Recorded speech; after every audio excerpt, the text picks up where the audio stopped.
Hey everyone, today we are diving into the science of sound by building a fun and simple straw pan flute. All you need are some straws, scissors, and tape, and you'll discover how the length of air columns affects pitch. Let's get started. Here's what you will need: a few straws, some tape, a pair of scissors, and a ruler if you want to be extra precise. First, cut the straws into different lengths, each one about a centimeter longer than the last. The shortest straw should be around 6 centimeter and the longest around 14 centimeter. Then line them up from shortest to longest and tape them together. That's your homemade pan flute.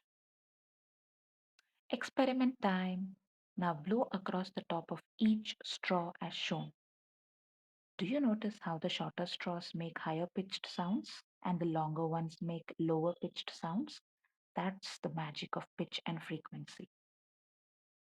What's really happening here? Pitch is how high or low a sound is.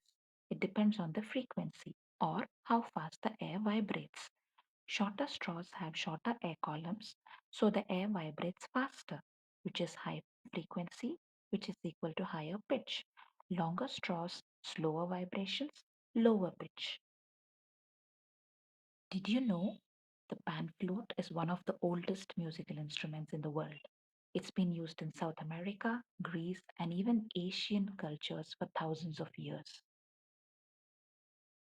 Other activities you can try based on the concept of sound are rubber band guitar, paper cup telephone, tuning fork in water, and balloon drum. Let us know in the comments which other activity you have tried.